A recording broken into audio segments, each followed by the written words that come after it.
Assalamualaikum warahmatullahi wabarakatuh. Waalaikumsalam Waalaikumsalam warahmatullahi wabarakatuh.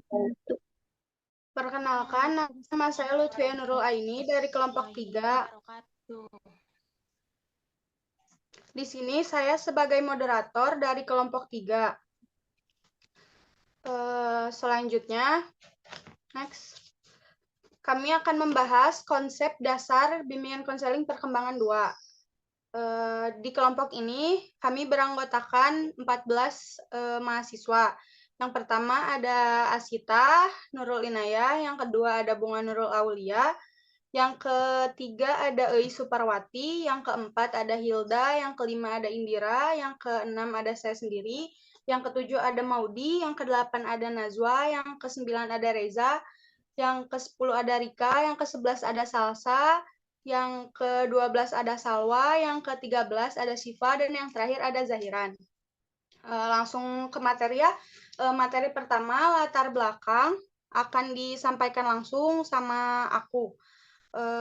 Jadi seperti yang dikatakan oleh Van den Daily dalam Hurlok 1980, bahwa perkembangan adalah perubahan secara kualitatif, yang berarti perkembangan bukan sekadar perubahan tinggi, berat badan, bahkan kemampuan seseorang, melainkan berkesinambungan baik fisik maupun psikisnya. Selanjutnya, bimbingan konseling perkembangan juga merupakan layanan konseling yang dirancang dengan memfokuskan kebutuhan, kekuatan ataupun kelemahan, minat, dan isu-isu yang berkaitan dengan tahapan perkembangan siswa, dan merupakan bagian penting integral dari keseluruhan program pendidikan, di mana bimbingan konseling perkembangan ini lebih mengutamakan pertumbuhan aspek positif dari setiap individu daripada orientasi dan penanganan krisis. Dalam implementasi bimbingan konseling perkembangan ini melibatkan semua anggota sekolah seperti kepala sekolah, guru, bahkan orang tua, dan dalam kerjasamanya yang merupakan suatu tim dari bimbingan dan konseling. Selanjutnya, materi pertama mengenai prinsip-prinsip menurut Murrow and Gottman akan dilanjutkan oleh Salwa Daulia. Jelasin prinsip-prinsip menurut Murrow dan Gottman. Murrow dan Gottman 1995 sampai 50 sampai 53 mengemukakan bahwa bimbingan dan konseling perkembangan adalah program bimbingan dan konseling yang mengandung prinsip-prinsip. Di antaranya poin yang ke-1, bimbingan dan konseling diperlukan oleh seluruh siswa. Seluruh siswa ingin memperoleh pemahaman diri, meningkatkan tanggung jawab terhadap kontrol. Siswa memerlukan bantuan dalam mempelajari cara pemecahan masalah, dan memiliki kebutuhan untuk memahami kekuatan atau kelemahan dirinya sendiri. Jadi, bimbingan dan konseling ini sangat penting, serta dipandang spesialis dalam perkembangan siswa dan memahami dunia diri siswa. Kemudian, poin yang kedua, guru pembimbing atau konselor juga sebagai perancang dan pengembang kurikulum dalam pengembangan aspek kognitif, afektif, dan psikomotorik. Konselor merupakan anggota tim dari suatu tim yang terdiri atas orang tua, guru, konselor, pengelola, dan spesialis lainnya. Tugas mereka itu membantu siswa untuk belajar. Tugas sekolah menyelenggarakan pembelajaran, dan tugas bimbingan konseling perkembangan adalah membantu siswa untuk belajar. Kemudian, poin yang ketiga, guru pembimbing atau konselor dan guru adalah fungsionalis bersama dalam program bimbingan dan konseling perkembangan. Guru pembimbing atau konselor membantu guru dalam menelusuri masalah siswa, mendengarkan sungguh-sungguh perasaan yang dicurahkan siswa, memperjelas, menentukan pendekatan yang akan digunakan, dan membantu mengevaluasi pelajaran yang baru. Kemudian poin yang terakhir, bimbingan dan konseling perkembangan yang berorientasi pada tim, menurut pelayanan dari konselor profesional. Keberhasilan program bimbingan dan konseling perkembangan memerlukan upaya bersama seluruh staf sekolah untuk memperoleh keefektifan maksimum dari program. Sekolah hendaknya memiliki akses terhadap pengetahuan dan keterampilan konselor yang terlatih, lain dalam konseling individual, konseling kelompok, pengukuran, dan perkembangan siswa. Kemudian materi selanjutnya akan disampaikan oleh rekan saya.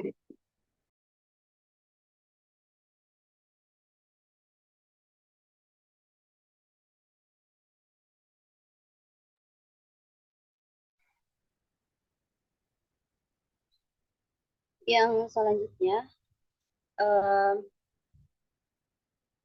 ada prinsip umum bimbingan harus berpusat pada individu yang dibimbing, yaitu bimbingan harus berpusat pada individu yang dibimbingnya.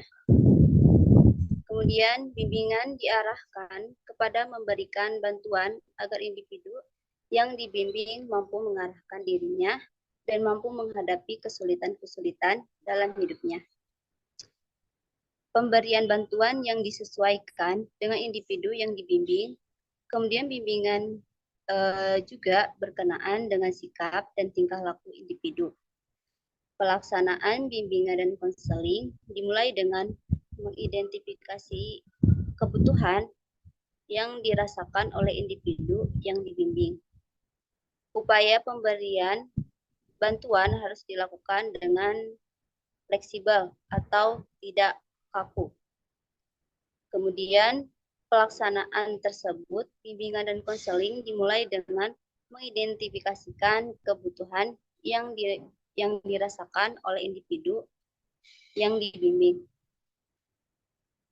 Prinsip yang kedua yaitu khusus yang berhubungan dengan siswa.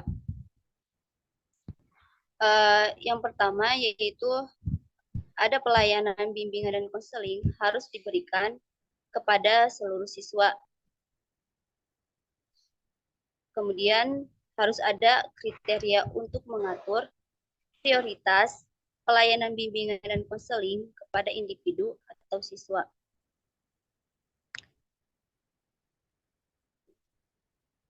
Kemudian ada program bimbingan dan konseling yang harus berpusat pada siswa dan pelayanan bimbingan dan konseling di sekolah dan madrasah juga dapat memenuhi kebutuhan individu atau siswa yang bersangkutannya.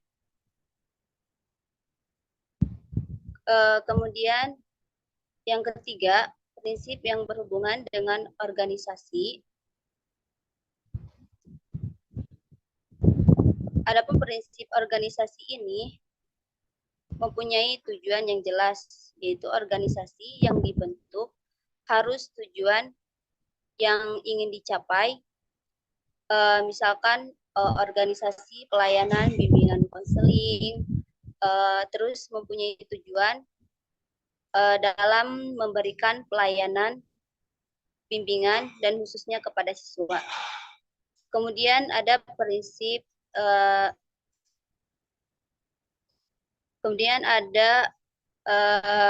prinsip administrasi pelayanan bimbingan dan konseling.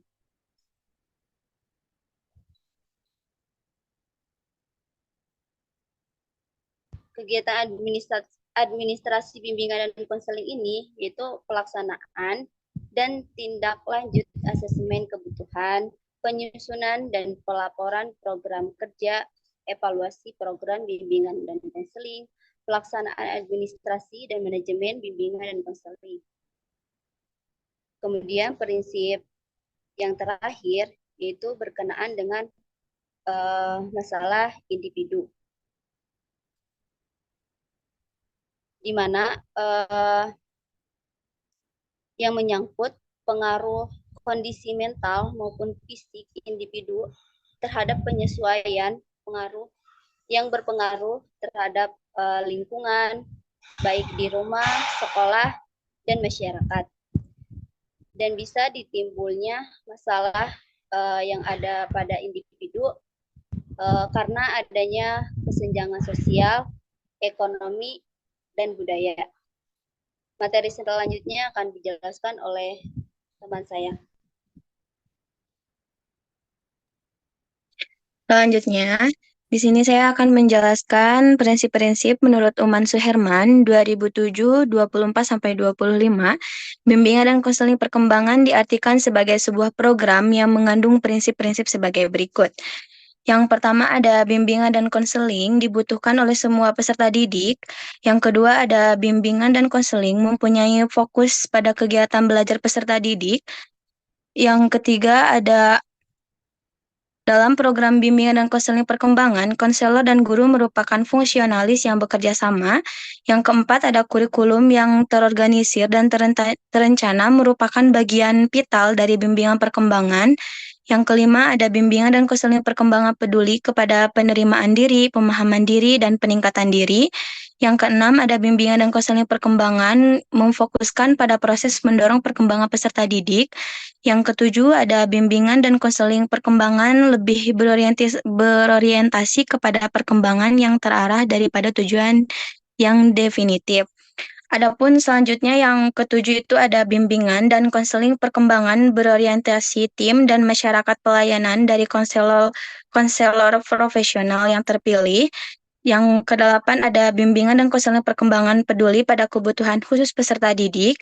Yang kesembilan ada bimbingan dan ya. Itu materi punya Maudi. Oh. Ya, maaf.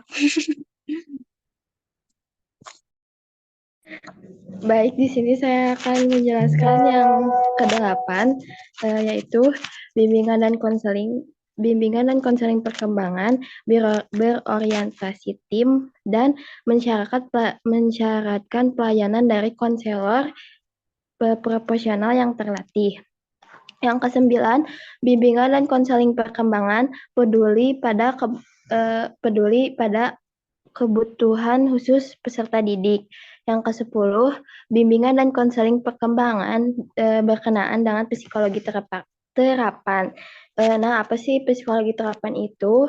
Jadi psikologi terapan ini meningkatkan penggunaan metode psikologis untuk memecahkan masalah praktis yang terjadi pada individu, kelompok, atau masyarakat.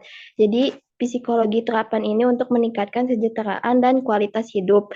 Nah, yang ke-11 ada bimbingan dan konseling perkembangan memiliki dasar-dasar di dalam psikologi anak, perkembangan anak, dan teori belajar. Yang ke-12, bimbingan dan konseling perkembangan bersifat fleksibel dan sekuensial. Sekuensial di sini adalah metode pencarian yang paling sederhana. Jadi jika mahasiswa memahami keseluruhan materi BK dan perkembangan ini, jadi maka akan memudahkan mencari judul penelitian, tema penelitian. Selanjutnya akan dilanjutkan oleh teman saya.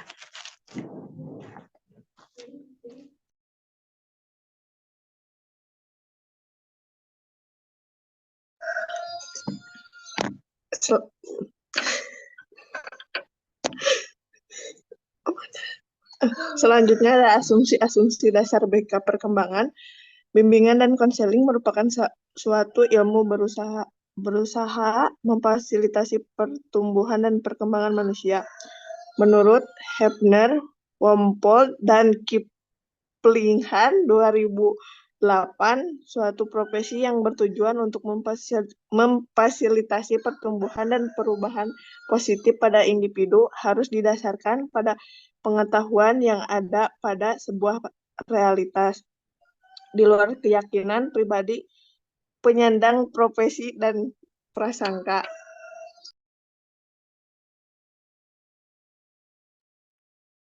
Selanjutnya di sini ada dikutip dari Blackser dalam Georgia 2001 memaparkan 5 asumsi dasar secara umum.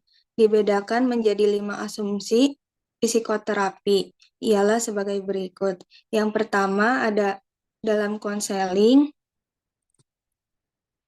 seorang konseli tidak dianggap sebagai individu yang sakit mental, melainkan hanya sebagai individu yang sehat namun yang memerlukan bantuan atau arahan.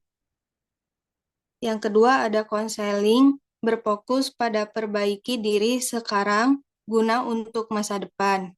Yang ketiga ada konseli bukan pasien, maka konselor bukan orang yang memiliki otoritas, tetapi yang secara esensial sebagai penggerak secara mutual konseli. Yang keempat, konselor tidak seharusnya menjauhkan nilai, perasaan, dan standar itu dari klien. Dia tidak mencoba menyembunyikannya dari klien. Yang kelima ada konselor memfokuskan pada perubahan dan tingkah laku dan bukan hanya membuat klien menjadi sadar. Selanjutnya akan dilanjutkan oleh rekan saya.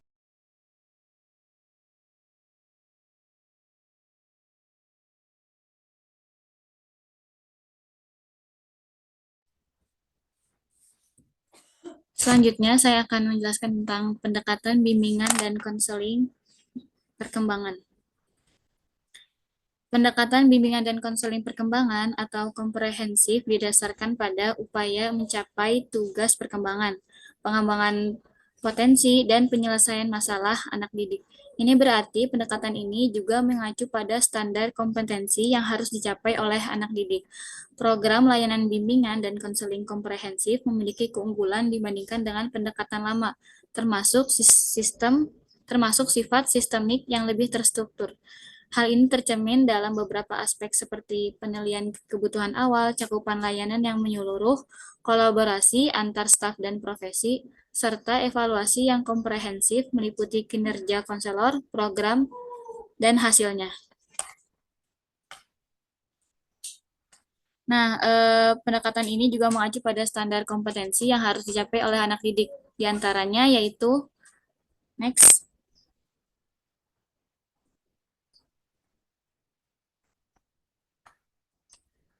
Oke, yang pertama ada pendekatan psikoanalisis. Apa sih itu pendekatan psikoanalisis? Ini maaf typo, harusnya pendekatan psikoanalisis ya. Nah, psikoanalisis merupakan teori pertama yang muncul dalam psikologi, khususnya yang berhubungan dengan gangguan kepribadian dan perilaku neurotis. Psikoanalisis diciptakan oleh Sigmund Freud pada tahun 1986. Ia mengemukakan pandangannya bahwa struktur kejiwaan manusia sebagian besar terdiri dari alam ketidaksadaran, sedangkan alam kesadarannya dapat diumpamakan oleh bahwa struktur kejiwaan manusia sebagian besar terdiri dari alam ketidaksadaran. Nah, kita bahas tentang psikoanalisis dulu. Dalam bimbingan konseling terdapat teori konseling dan psikoterapi, di mana dapat juga dikatakan pendekatan konseling atau teknik konseling ini. Jadi, seorang konselor dapat menggunakan pendekatan konseling ini ketika melakukan proses konseling yang 7 ini. Jadi, kita bisa memakai cara-cara untuk pendekatan layanan konseling untuk menyelesaikan masalah konseling. Nah, untuk teori psikoanalisis yang dibangun oleh Sigmund Freud, di mana struktur kepribadian manusia terdiri dari 3, yaitu id, ego, dan superego. Id sendiri bekerja dengan menganut prinsip kesenangan. Jadi, id mencari kepuasan secara instan terhadap keinginan dan kebutuhan manusia. Superego yaitu aspek moral yang dapat diterima secara sosial. Nah, superego ini merupakan aspek moral dari suatu kepribadian yang didapat dari pengasuhan orang tua atau norma-norma dan nilai-nilai dalam masyarakat. Nah, superego dan ego dapat mencapai keputusan yang sama terhadap suatu alasan, namun bedanya superego untuk mengambil keputusan lebih didasarkan pada nilai-nilai moral, sedangkan keputusan ego lebih didasarkan pada apa yang dipikirkan oleh orang lain.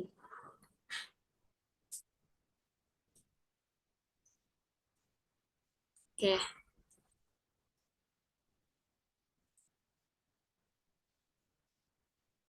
Kemudian ada yang kedua ada pendekatan eksistensial humanistik.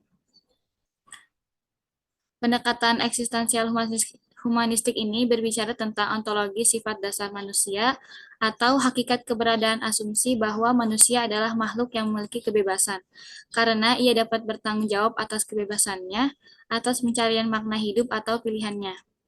Nah, pendekatan ini atau teori eksistensial humanistik ini bukan berfokus pada proses treatment, namun lebih pada menggali masalah-masalah universal yang dihadapi individu, dan bagaimana cara individu itu mengatasinya untuk mengatasi peroleh peningkatan hidup atau aktualisasi diri.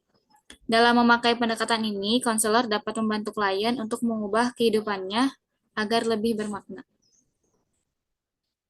Kemudian disampaikan oleh teman saya yang selanjutnya. Baik. Bismillahirrahmanirrahim. Selanjutnya saya akan menjelaskan tentang pendekatan bimbingan dan konseling perkembangan di poin ketiga dan juga keempat. Yang poin ketiga itu ada pendekatan client-centered. Sebelumnya apa sih pendekatan client-centered ini? Sebentar. Pendekatan client-centered adalah pendekatan dalam psikoterapi yang dikembangkan oleh Carl Rogers. Pendekatan ini menekankan pada pentingnya empati, penerimaan tanpa syarat, dan pemahaman yang mendalam terhadap pengalaman dan persepsi klien. Fokus utamanya adalah pada klien dan kebutuhan serta pengalaman pribadinya. Nah, di sini kan disebutkan tuh ada Carl Rogers. Carl Rogers itu siapa? Carl Rogers adalah seorang psikolog Amerika yang terkenal dengan kontribusinya dalam psikologi humanistik.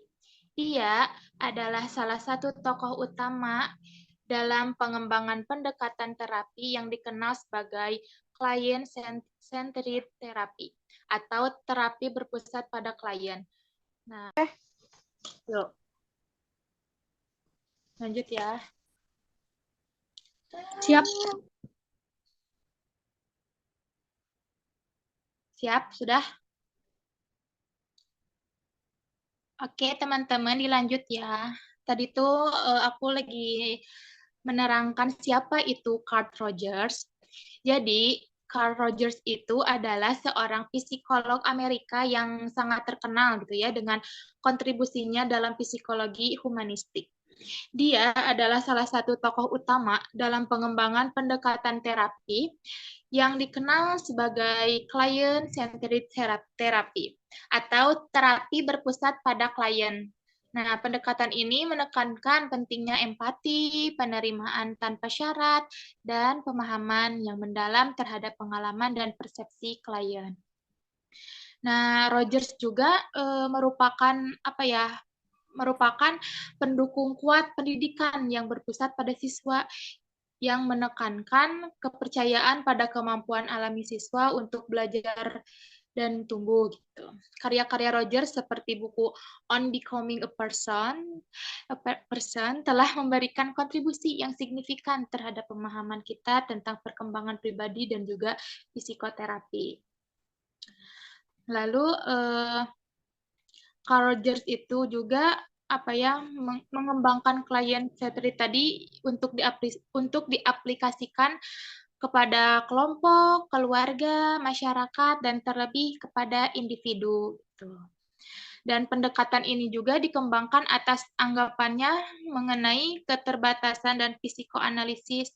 Berbeda halnya dengan psikoanalisis yang mengatakan bahwa manusia cenderung deterministik.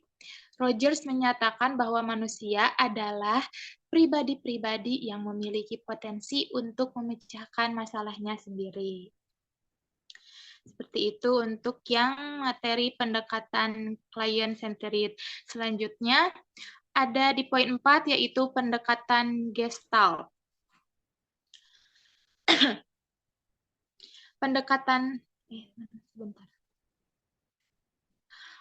Pendekatan Gestalt adalah suatu pendekatan psikoterapi yang berfokus pada keseluruhan pengalaman individu dan pentingnya memahami bagaimana individu itu berinteraksi dengan lingkungan dan situasi dalam kehidupannya. Nah, pendekatan ini menekankan kesadaran atau awareness, tanggung jawab pribadi atau responsibility, dan kreativitas dalam mencari solusi atas masalah yang dihadapi oleh individu tersebut. Terapi Gestalt ini seringkali menggunakan teknik eksperimental seperti role playing, imajinasi, dan dialog antara bagian-bagian dalam diri individu untuk membantu individu itu mencapai pemahaman yang lebih baik tentang diri mereka sendiri dan bagaimana mereka berhubungan dengan dunia sekitar mereka. Seperti itu. Dan pendekatan Gestalt ini tuh merupakan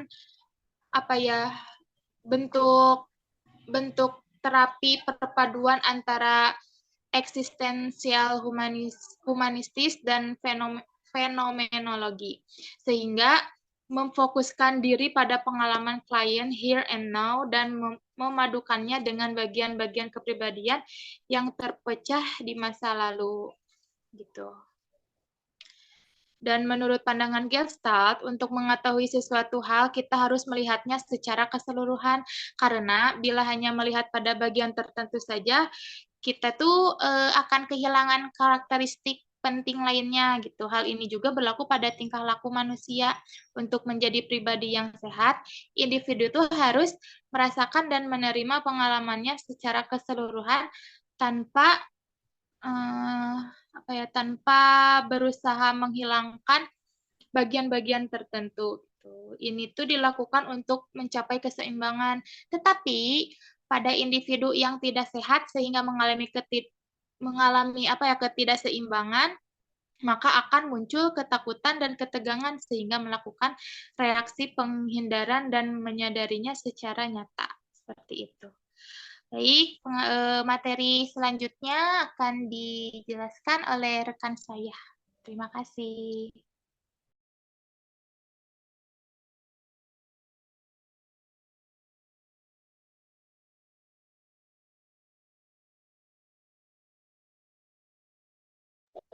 Bismillah.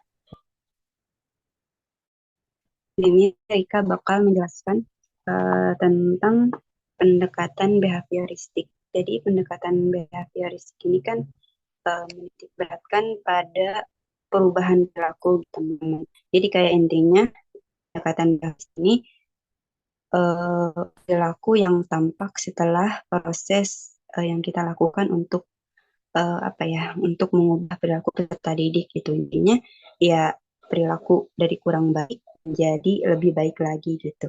Nah, sebenarnya pendekatan behavioristik ini gitu ya,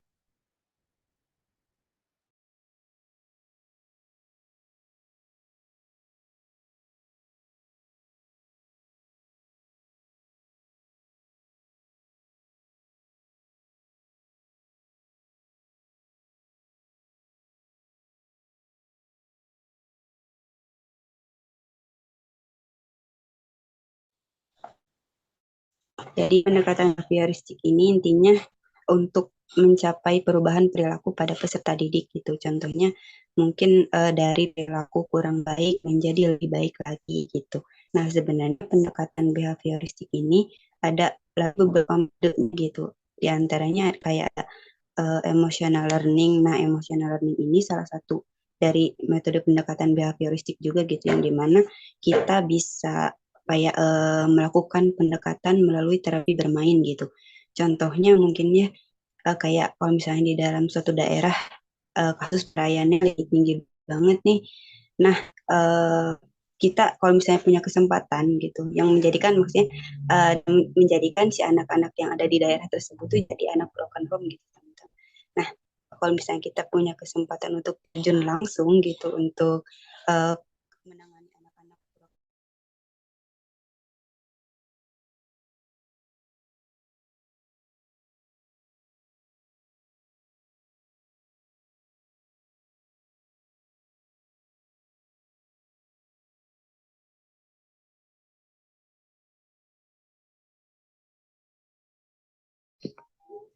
Nge-lag gitu ya. Jadi intinya kita sebagai konselor nantinya harus bisa mencapai target untuk mencapai perubahan pada perilaku peserta didik. Itu pendekatan dari behavioristik gitu. Nah, selanjutnya ada pendekatan rasional emotif. Jadi pendekatan rasional emotif ini suatu pandangan ya, pandangan individu terhadap suatu peristiwa gitu. Entah itu bisa jadi kayak positif atau negatif. Jadi ya dalam pendekatan ini khususnya dalam BK perkembangan gitu digunakan untuk mengubah cara berpikir seseorang gitu menjadi yang tadinya nggak logis jadi logis gitu. Contohnya mungkin kayak ada siswa yang merasa nggak puas nih sama kelasnya. Nah, dia merasakan itu gitu, tapi dia nggak merasa benci gitu. Justru dia melakukan kayak gimana ya caranya untuk meminta saran dari guru dan teman-temannya untuk mengubah kelas tersebut menjadi lebih efektif gitu. Intinya dalam pendekatan pendekatan rasional emotif ini membantu konseli untuk memahami kalau hal yang mengganggunya itu bisa dilawan dengan mengubah cara berpikir terhadap solusi yang dihadapi gitu, teman-teman. Nah, yang ketujuh ada pendekatan realitas. Jadi pendekatan realitas ini intinya untuk membantu konseli menentukan tujuan mereka gitu. Kayak pendekatan ini berhubungan dengan masa sekarang dan masa depan nanti gitu. Intinya ya tadi gitu untuk membantu menentukan tujuan konseli sendiri gitu ya dalam merencanakan perubahan yang telah ditentukan oleh konseli sendiri gitu. Sekian dari saya, selanjutnya akan dilanjutkan oleh rekan saya.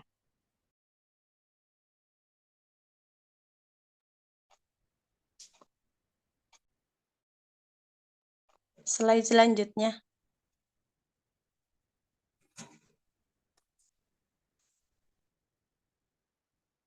Nah, bismillahirrahmanirrahim. Lanjut ke materi selanjutnya.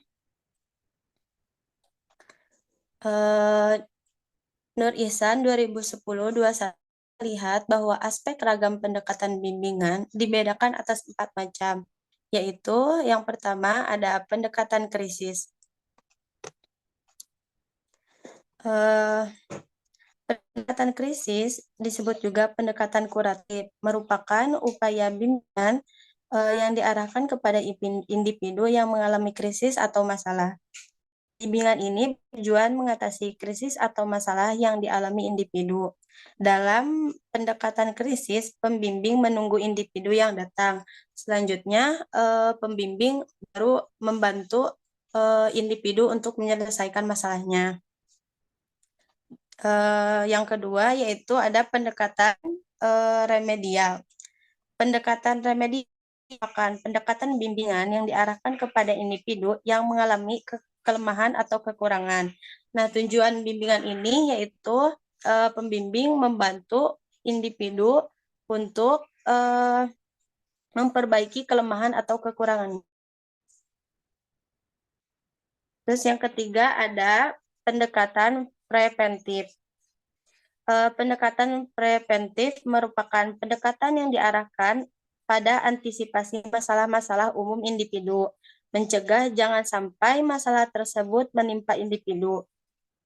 Pembimbing memberikan beberapa upaya seperti informasi dan keterampilan untuk mencegah masalah tersebut. Jadi pendekatan ini itu pembimbing memberitahu kepada individu beberapa informasi agar individu ini itu tidak masuk ke dalam masalah itu gitu. Jadi mencegahnya, mengantisipasi individu untuk masuk ke dalam masalah itu. Itu. Yang keempat yaitu ada pendekatan perkembangan. Pendekatan perkembangan menekankan pada pengembangan potensi dan kekuatan yang ada pada individu secara optimal. Setiap individu memiliki potensi dan kekuatan tertentu melalui penerapan berbagai teknik bimbingan potensi. Kemudian kekuatan-kekuatan tersebut dikembangkan. Jadi pendekatan ini itu bertujuan pembimbing.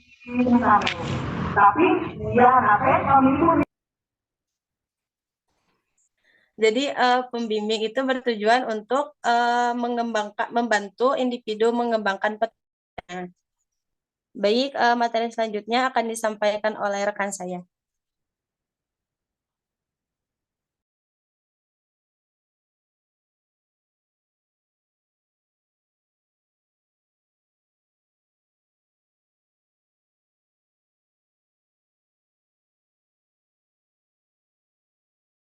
Mic-nya belum nyala.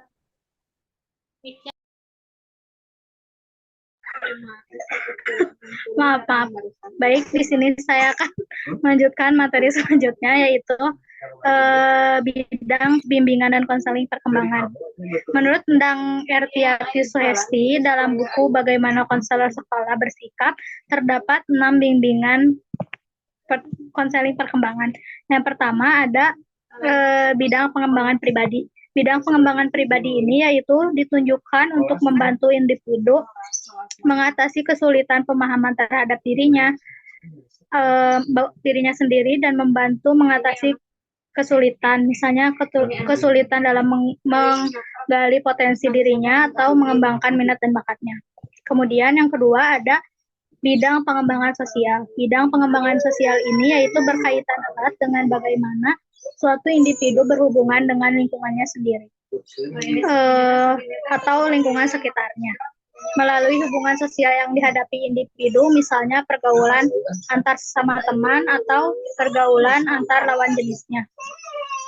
Dan bagaimana seorang individu ini menyesuaikan dirinya dengan lingkungannya, baik dengan sesama maupun orang lain.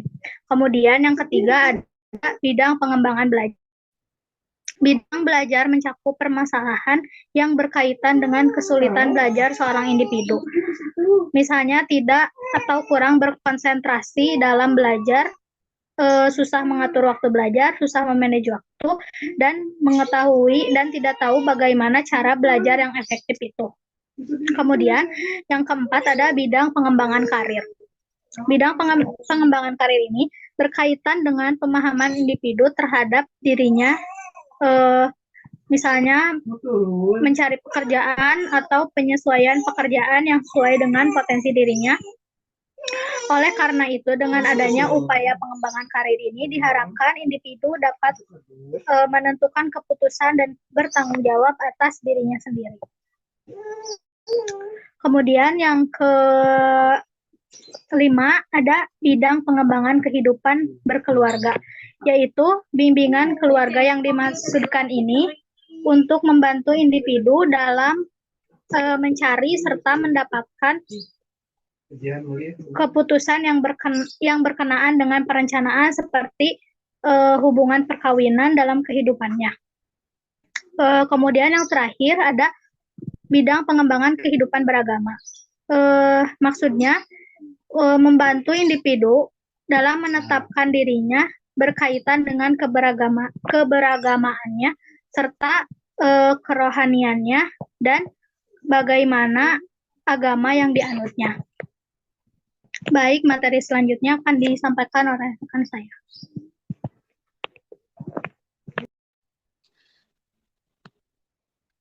Materi selanjutnya yaitu ragam bimbingan dan konseling perkembangan. Menurut Bimo Walgito, tahun 1982 dilihat dari masalah individu ada 4 jenis bimbingan, yaitu yang pertama ada bimbingan akademik atau sekolah, yaitu bimbingan yang diarahkan untuk membantu para individu dalam menghadapi masalah-masalah akademik seperti pengenalan kurikulum, pemilihan jurusan atau konsentrasi, cara belajar, dan sebagainya. Yang kedua ada bimbingan sosial pribadi, yaitu merupakan bimbingan untuk membantu para individu dalam memecahkan masalah-masalah sosial pribadi. Yang ketiga ada bimbingan karir, yaitu bimbingan untuk membantu individu dalam perencanaan, pengembangan, dan pemecahan masalah-masalah karir. Yang keempat ada bimbingan keluarga, yaitu merupakan upaya pemberian bantuan kepada para individu sebagai pimpinan atau anggota keluarga, mereka mampu menciptakan keluarga yang utuh dan harmonis, serta memberdayakan diri secara produktif, dapat menciptakan dan menyesuaikan diri dengan norma keluarga, serta berperan atau berpartisipasi aktif dalam mencapai kehidupan keluarga yang bahagia. Baik, sesi pematerian sudah selesai. Sesi selanjutnya yaitu sesi tanya jawab. Tanya jawab dibatasi oleh 3 penanya ya. Silakan yang mau bertanya boleh langsung perkenalkan diri dan mengajukan pertanyaannya.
Jadi pertanyaannya langsung disampaikan di Zoom sekarang ya, enggak di GCS seperti biasa.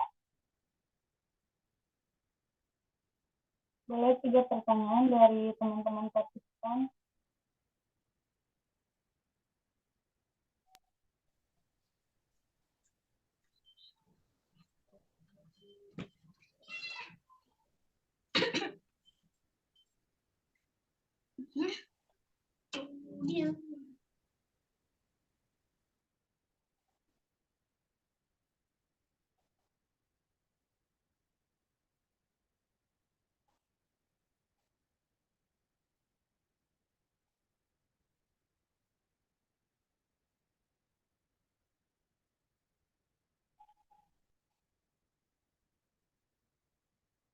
Baik, lanjut saja ke materi selanjutnya, yaitu kesimpulan yang akan dibacakan oleh Reza. Silakan Reza. Maaf sebelumnya saya tidak bisa open cam karena sedang kurang enak badan. Baik, langsung saja ke kesimpulannya. Bimbingan dan konseling perkembangan didasarkan pada premis bahwa individu berkembang secara berurutan dan positif terhadap peningkatan diri. Individu memiliki kekuatan tersendiri untuk percaya bahwa setiap individu itu unik.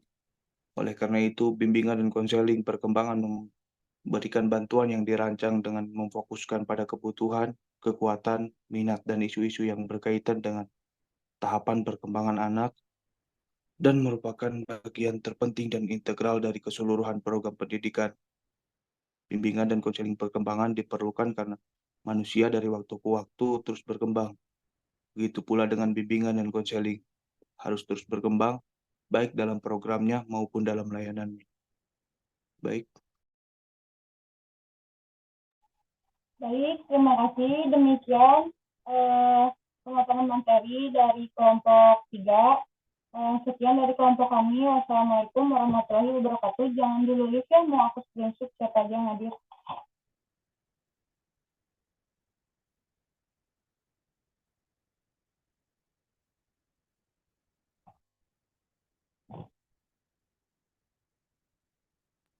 Tapi kasih tahu kalau mau di screenshot. Sama Indira sama ya backgroundnya. Ya, kuning-kuning bertiga. Enggak. 1, 2, 3. Dibayar kita. Ini masih direkam loh.